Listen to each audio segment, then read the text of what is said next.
नमस्कार, मी सविता तोत्रे. तर मैत्रिणींनो, आजचा व्हिडिओ आहे तो काही वेगळ्या विषयावरती आहे.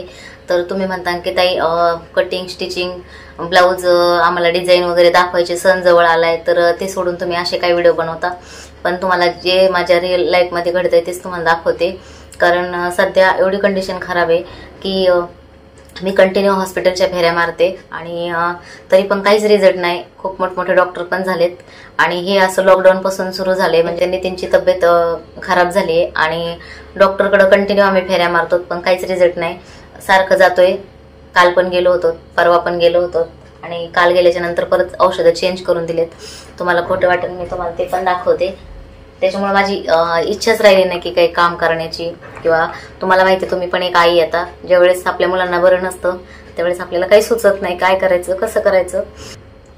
समजा एक दिवस बरं नाही, 2 दिवस बरं नाही, पण तुम्ही जर हॉस्पिटलच्या चक्रा मारून मारून कंटाळा असताल तर तुम्हाला पण त्रास होतो त्या गोष्टीचा.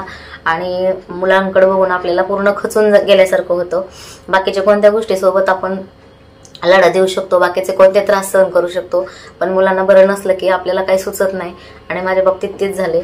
तर हे बघा, हे सगळे औषधं येतं, एवढे ड्रॉप्स वगैरे येतं. आता हे काल दिलेत त्यांनी, म्हणजे काल आम्ही हॉस्पिटलला गेलेलो, तर काल गेल्यानंतर आम्हाला बघा हे सगळे चेंज करून दिलेत. आणि ह्या गोळ्या येतात ते पण चेंज करून दिलेत. आणि अगोदरचे ड्रॉप येते तिकडे त्या साईडला आहेत. म्हणजे जर 2 दिवसांनी गेलो नाही रिझल्ट आला, 2 दिवसांनी गेलो की पहिले ड्रॉप टाकून द्या, नवीन घ्या, असंच चाललंय. आणि रिझल्ट तर काहीच नाही. तर मी हा व्हिडिओ याच्यासाठी बनवते, जर तुमच्या माहितीत एखादा स्पेशलिस्ट डॉक्टर असेल तर तुम्ही मला नक्की सांगा, जे डोळ्यावरती चांगली ट्रीटमेंट होईल तिथं आणि 100% रिझल्ट येईल. तर असं कोणी मला गॅरंटी देत असेल तर मी तिथे घेऊन जायला तयार आहे नितीनला. कारण मी सगळे हॉस्पिटल करून थकले. भरपूर मोठमोठे डॉक्टर गेले, तर तात्या लहाने डॉक्टर, जे हॉस्पिटल, गणेश नेत्रालय, जालना, पनवेलचे सगळे हॉस्पिटल झालेत, मुंबईचे सगळे हॉस्पिटल झालेत. तर तुम्हाला जर तुमच्या माहितीमध्ये कोणी चांगले डॉक्टर असतील तर तुम्ही मला नक्की सजेस्ट करा. आणि माझा विचार असा आहे की मला आयुर्वेदिक बघायचं आहे, कारण आतापर्यंत सगळे बाकीचे डॉक्टर झाले, तर पण आयुर्वेदिक डोळ्यांसाठी मी नाही केलं. तर तुमच्या माहितीनुसार किंवा तुम्ही ज्या एरियामध्ये राहतात तिकडे तुमचे जर स्पेशलिस्ट असे आयुर्वेदिक डॉक्टर असतील कोणी, तर मला सजेशन द्या. मी नितीनला तिथं नक्कीच घेऊन जाईन किंवा मला ॲड्रेस पत्ता वगैरे पाठवा. तर तुमच्या सगळ्यांचे खूप उपकार होतील माझ्यावर. आणि नितीन लवकरात लवकर बरा व्हावा याच्यासाठी प्रार्थना करा. कारण खरंच म्हणजे जेव्हापासून त्याला त्रास होतोय, लॉकडाऊन पासून कंटिन्यू त्रास सहन करतोय तो, तेव्हापासून ट्रीटमेंट चालूच आहे. लॉकडाऊन पासूनच असं व्हायला लागले. आधी त्याला कधीच असला काही त्रास नव्हता. लॉकडाऊन पासून असं झालंय की ज्यावेळेस सप्टेंबर ऑक्टोबर महिना येतो त्यावेळेस त्याला एवढा त्रास होतो. पण दरवर्षी एवढा नसतो, ह्या वर्षी खूपच झालाय. दरवर्षी ट्रीटमेंट तर चालूच आहे, पण ज्यावेळेस सप्टेंबर ऑक्टोबर महिना येतो त्यावेळेस थोडासा त्रास होतो. आणि मला असं वाटायचं की औषधं दिले की बरं होते, पण झालंय असं की ह्या वर्षी त्याला खूपच त्रास वाढलाय आणि तो कंटिन्यू झोपू नये.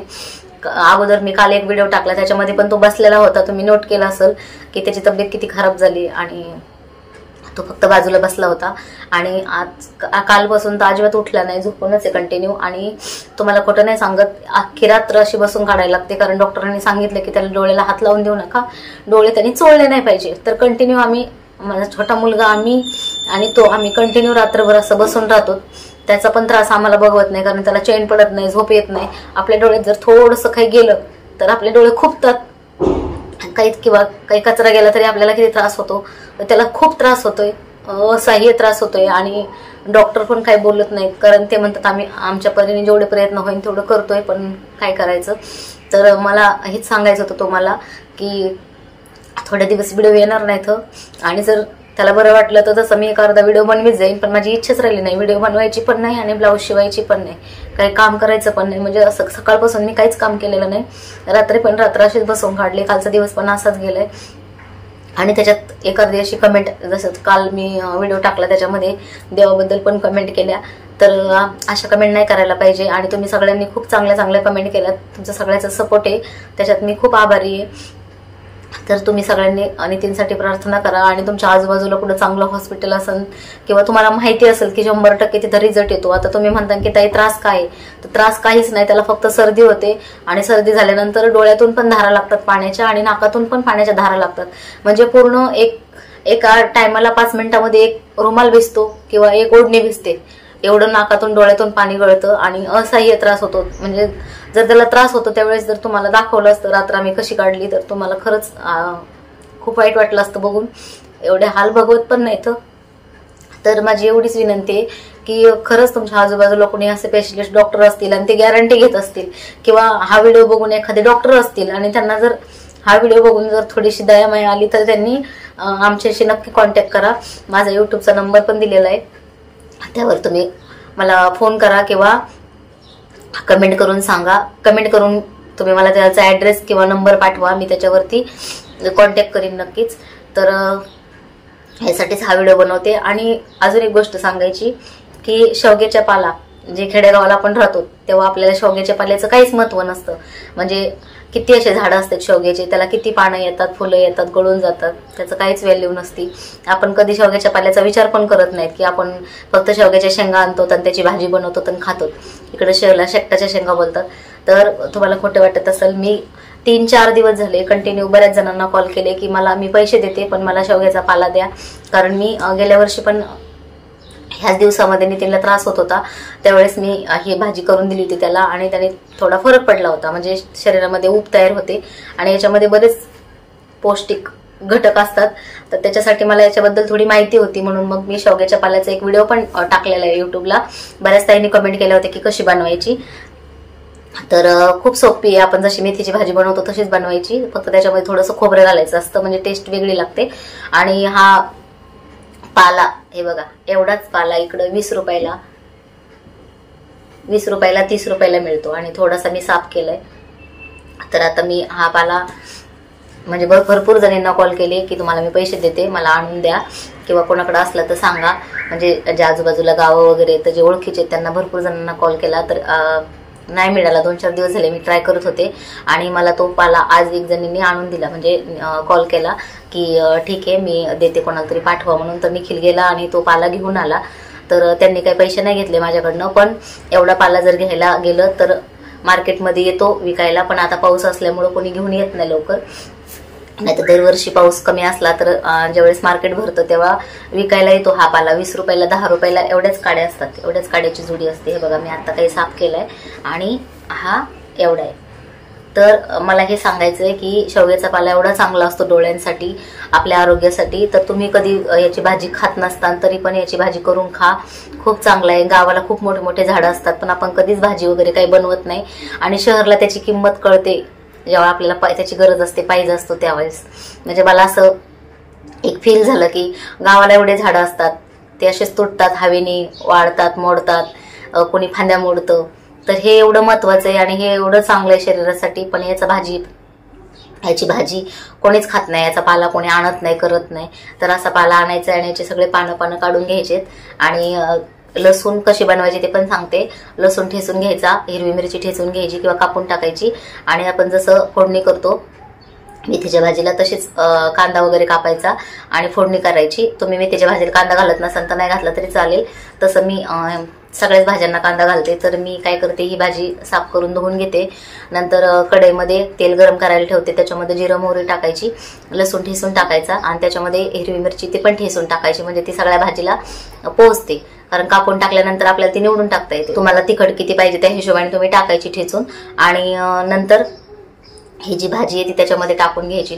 तुम्हाला जर हळद नसली टाकायची तर तुम्ही नाही टाकली तरी चालेल, पण थोडीशी हळद पण टाकायची नॉर्मली तेलामध्ये आणि चांगलं परतून घ्यायचंय. कांदा वगैरे लसूण सगळं परतून झालं, हिरवी मिरची वगैरे, की मग त्याच्यामध्ये ही भाजी टाकायची. आणि वरून जर तुमच्याकडे ओलं खोबरं असेल तर ते टाकायचे किसून, ते जर नसेल तर तुम्ही सुकं खोबरं टाकायचे किसून आणि चवीपुरतं मीठ टाकायचे. आणि भाजीमधलं जेव्हा भाजी धुतो आपण त्याच्यामध्ये पाणी नाही राहिलं पाहिजे आणि तेलावरती वाफेवरती भाजी छान होते, झाकण नाही मांडायचं.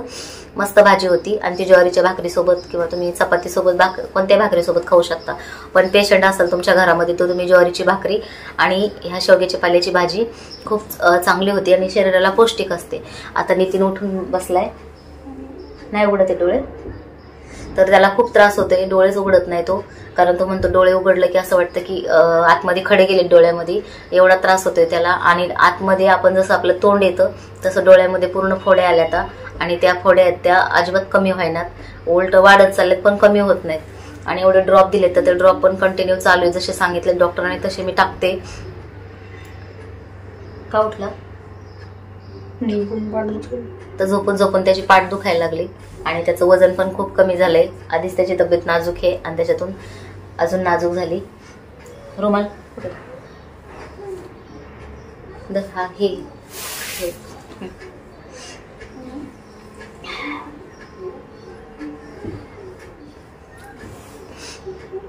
तर तुम्हाला असं वाटेल की ताई आम्हाला पेपर कटिंग पाठवणार, ताई आम्ही मोबाईल बंद ठेवलाय, ताई फोन नाही उचलत, असा प्रॉब्लेम. म्हणजे एका ताईने त्या दिवशी फोन केला होता आणि आम्ही हॉस्पिटलला होतो. त्या बऱ्याच वेळा त्यांनी कॉल केला तर मी बाहेर येऊन पटकन बोलले, कारण फोन हॉस्पिटलला अलाउड नसतो. तर राग नका येऊन देऊ कोणाला, हात जोडून माफी मागते, कारण मी फोन बंद ठेवलाय, कारण मीच टेन्शनमध्ये आहे. तर फोन चालू ठेवून काय करू, तर त्याच्यामुळे फोन बंद ठेवलाय, थोडं समजून घ्या.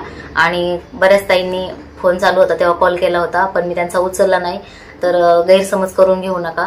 नितीनची तब्येत ठीक नाही त्याच्यामुळे मी फोन नाही उचलला. आणि आता थोडे दिवस तुम्हाला पेपर कटिंग किंवा ब्लाऊजचे व्हिडिओ पण येणार नाहीत, किंवा ज्यांना पेपर कटिंग पाहिजे त्यांना मिळणार नाही, त्यासाठी मी हा व्हिडिओ बनवलाय.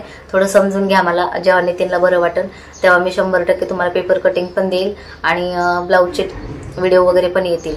समजा थोडंसं त्याला बरं वाटलं, ते अर्धा व्हिडिओ मला असं वाटलं की त्याची तब्येत थोडी ठीक आहे तर मी बनवीन. तर टेन्शन घेऊ नका. आणि ज्या ताईंचे ब्लाऊज आहेत माझ्याकडे त्यांना पण हात जोडून विनंती करते की नितीनची तब्येत ठीक नाहीये, त्याच्यामुळे तुमचे ब्लाऊज दिले नाहीत, त्याच्यामुळे लेट झाले, तर थोडं समजून घ्या. जसं मी बोलले तुम्हाला की एखादं चांगलं हॉस्पिटल असेल आयुर्वेदिक आणि तिथं डोळ्यावरचाच इलाज होत असेल आणि स्पेशलिस्ट डॉक्टर असतील तर मला प्लीज नंबर द्या किंवा ॲड्रेस द्या कमेंट बॉक्समध्ये. एवढंच बोलायचं, याच्या पलीकडे मला दुसरं काय आता बोलायची सुचत पण नाही. तुम्ही पण सगळ्यांनी काळजी घ्या तुमची, तुमच्या फॅमिलींची आणि तुमच्या मुलांची.